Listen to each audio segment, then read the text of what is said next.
In this tutorial we're going to be learning how to crochet the basket weave stitch. This is a really beautiful textured stitch that's perfect for blankets and it is completely reversible. This is a beginner friendly tutorial, but I do recommend that you're already confident crocheting US double crochet.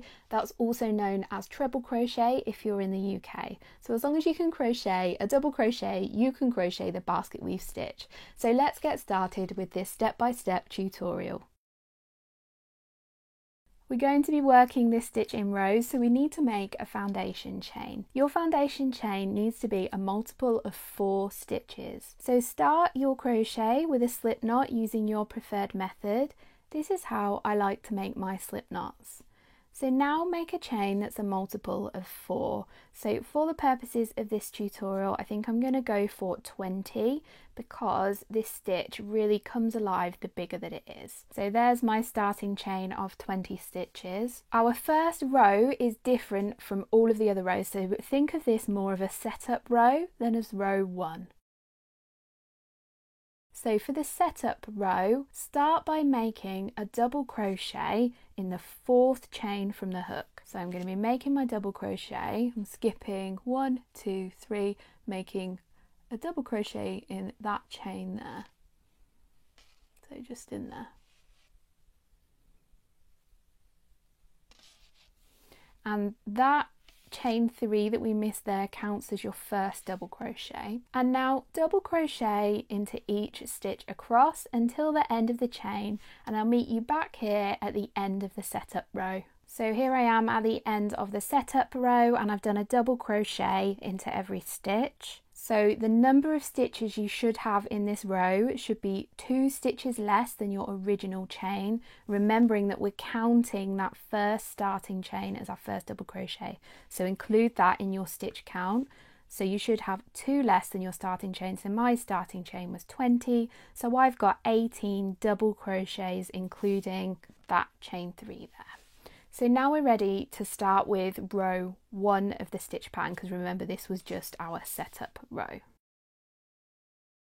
So start row 1 with a chain of 3. That counts as your first double crochet stitch. Now turn the crochet over because we're going to be working in rows, so we turn over to work from the back at the end of every row. So now we're going to skip this first stitch because we've kind of already crocheted into it because we've done that starting chain that counts as our first double crochet. So now what we're going to do is a stitch called front post double crochet around the next stitch. So usually when you make a crochet stitch, you make it into the top of the stitch, as you can see here, underneath both of the loops of the V shape at the top of the stitch. That's kind of normally where we would be making our crochet stitches. However, for front post stitches, we work our stitch around the post of a stitch. So if I zoom in here, that is the back of a double crochet stitch, and you can see that there's kind of this twist of yarn here. That forms the post of the stitch. So when I'm talking about the post of a stitch, I'm talking about that there. That's the post of the stitch. So we're going to be doing a double crochet, just the same as you would do a normal double crochet, but rather than putting our hook into the top of the stitch like normal, we're going around the post of the stitch from the front. That's why it's called a front post stitch. So I'm going to show you this a few times and we're going to do it step by step together if you've not come across this stitch before. So yarn over, put your hook in the space to one side of that stitch we're going round and kind of bring your hook up through the next space along. So we're going around the post of that stitch from the front. I'll just show you that from a few different angles so you know exactly where I've put my hook there. Yarn over and pull up a loop. So I'm going to grab that loop and pull it to the front of the work. So it first goes to the back of the work behind the stitch there, and then I'm going to pull it all the way through to the front. And now we're going to finish off our double crochet like normal. So yarn over, pull through 2, yarn over, pull through 2. So there's our front post double crochet, and as you can hopefully see, this kind of sits on top of the crochet, so that's what gives us that texture. So now let's do another front post double crochet together. Yarn over, put your hook into the space to one side of the next stitch and bring your hook up to the space the other side of the next stitch. And we're going around the post of the stitch. We're not going into the top up here. We're going around the post. Yarn over and pull up a loop. You should have 3 loops on your hook. Yarn over, pull through 2. Yarn over, pull through 2. That's our second front post double crochet, and we're going to do 2 more front post double crochets. So let's work them together again. Yarn over, put your hook into the space to one side of the post of the next stitch and bring it up the other side, so you're hooking round the post of the stitch. Yarn over, pull up a loop. Yarn over, pull through 2. Yarn over, pull through 2, and one more time. Yarn over, put your hook around the post of the stitch like that.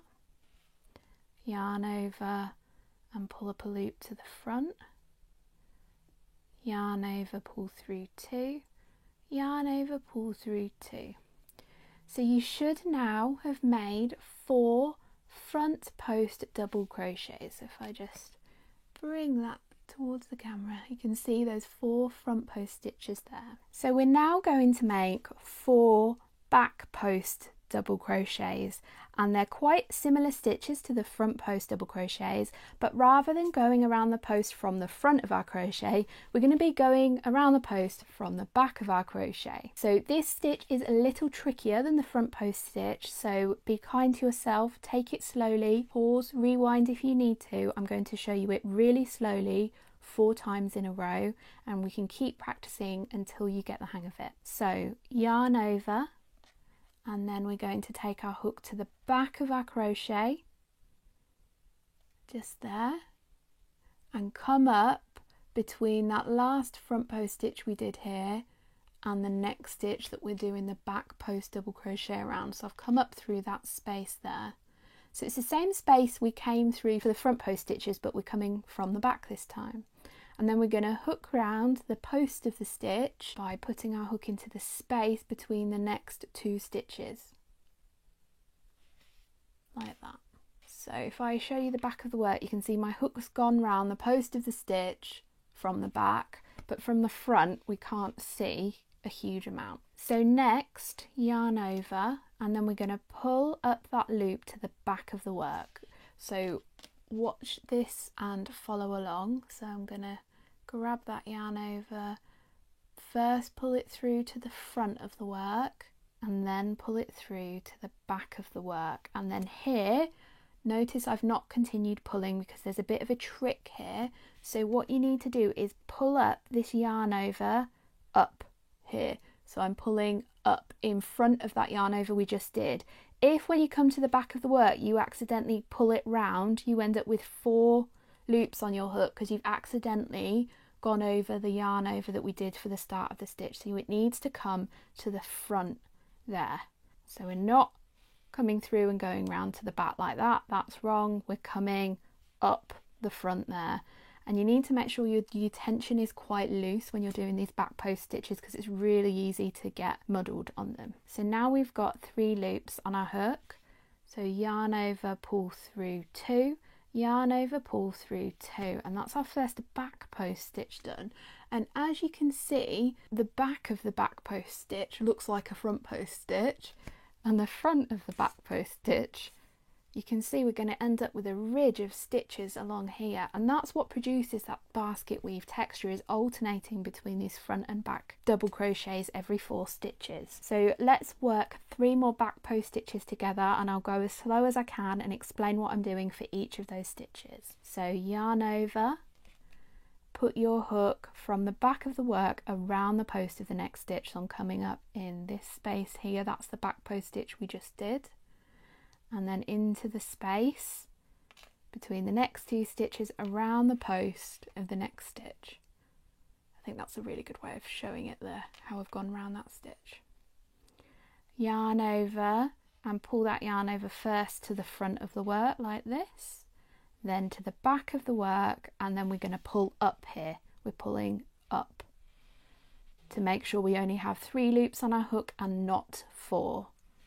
Yarn over, pull through 2, yarn over, pull through 2, and again yarn over, put your hook around the post of the next stitch from the back. So I'm coming from the back in the space between the last stitch we did, that back post stitch there, and the next stitch, and then into the next space between stitches around the post of the stitch.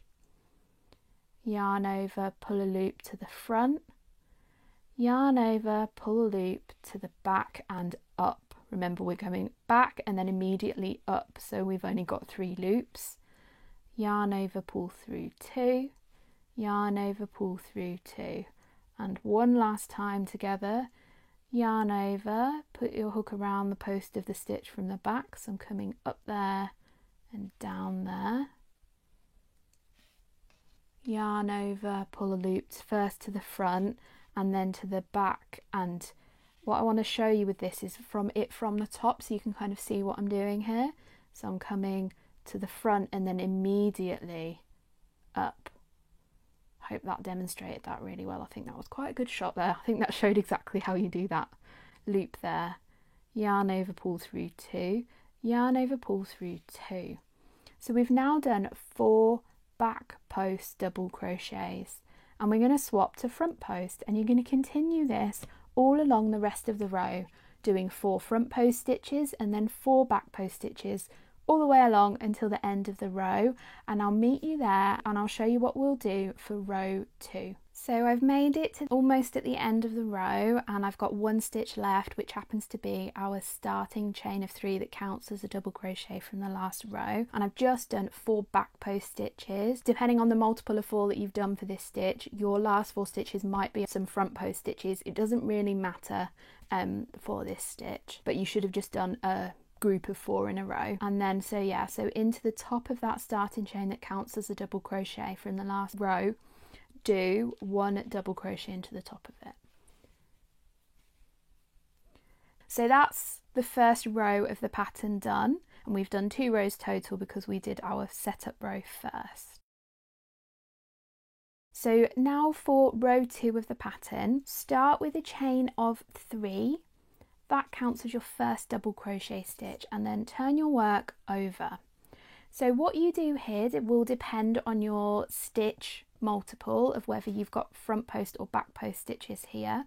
So if you look at your stitches and they look like mine, then you need to start your stitch pattern with 4 front post stitches. If the first 4 stitches look like this, you can see we've got this horizontal ridge rather than the vertical ridges here. So if your first 4 stitches look like this, you need to start your stitches with back post stitches, and we're going to be changing between the front and back post stitches every 4 stitches again. So I'm starting with ones that look like front post, so I'm going to do 4 front post double crochets, then 4 back post double crochets, and repeat across the whole row.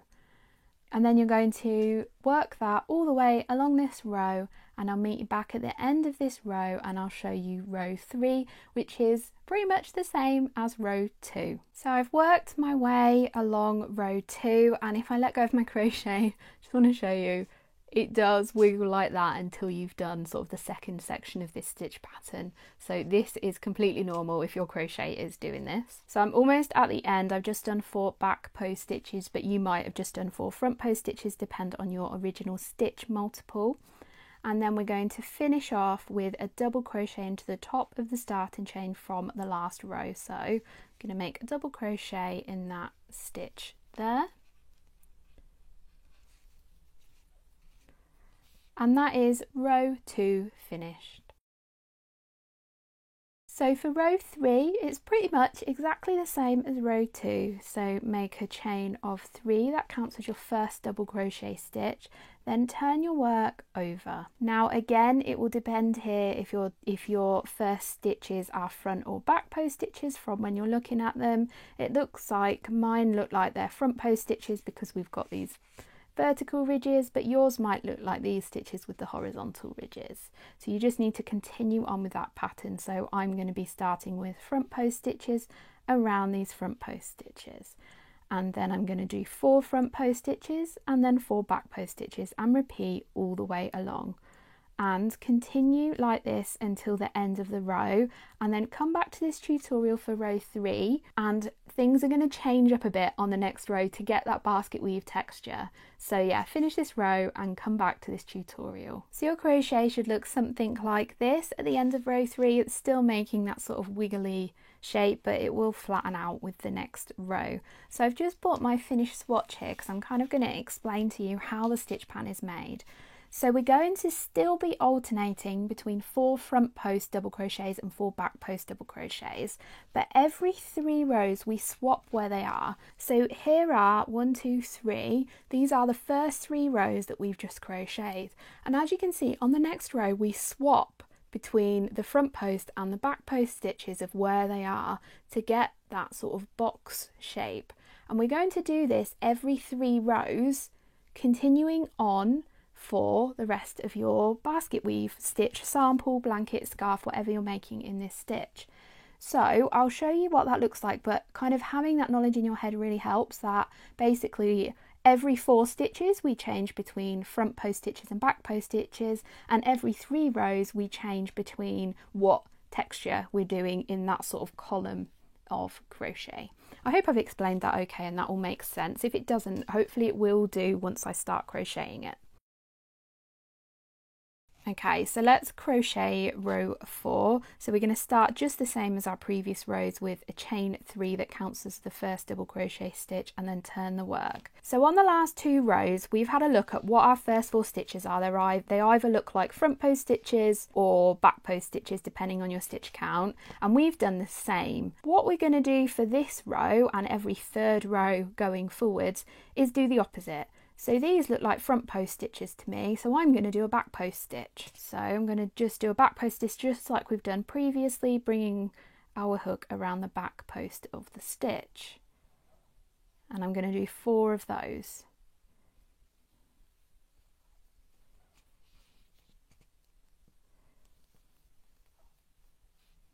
And then this is my 4th back post stitch.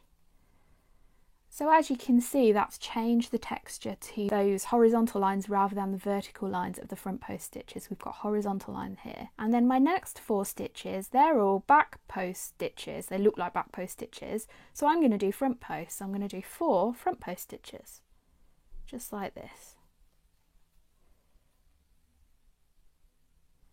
And you're going to continue on like this for the rest of row 1, 2, 3, 4. We're on row 4. So for the rest of row 4, do the kind of the opposite stitch to the one that you're seeing. And then I'll meet you at the end of the row and I'll explain what we're going to do for the next row. So I've finished row 4 and I've just finished off with a double crochet in the top of the starting chain, just like we've done on previous rows. And I've worked kind of those opposite stitches all the way along. So you can kind of see here how the front post stitches have started above the back post here, and the back post ridges across here above the front post stitches. So now we've kind of done our change row where we're doing the opposite stitch. For the next 2 rows we're going to go back to doing the same stitch, so exactly the same as what we did on rows 2 and 3. So we're going to do the same stitch. So I'm going to chain 3, 1, 2, 3, turn my work over, and it looks like my last stitch was back post stitches, not front post stitches, so I'm going to do back posts to start with. So we're going back to doing the same. I'm not doing the opposites again, I'm doing the same. And you're going to repeat this for 2 rows, and then you're going to do another one of those change rows. So you're going to repeat row 4 again to change it up between the back and the front post stitches. And that's basically how you do basket weave stitch. You're just swapping between those front and back post stitches over and over again. And what I'll do is I'll pop a short written pattern down in the description, because this stitch pattern can get a little bit confusing, but hopefully you can use that as a bit of a guide if you know how to read crochet patterns of how to continue crocheting the basket weave. I just realized this is upside down, but anyways, yeah, so that was how to crochet the basket weave stitch. I hope you have enjoyed this tutorial. It's part of a series on my channel where we're learning new crochet stitches every week called the Crochet Stitch Library. I'll link the playlist right here. Do hit that subscribe button and hit the notification bell so that you get a notification whenever I upload a new tutorial. I'll see you again in next week's video.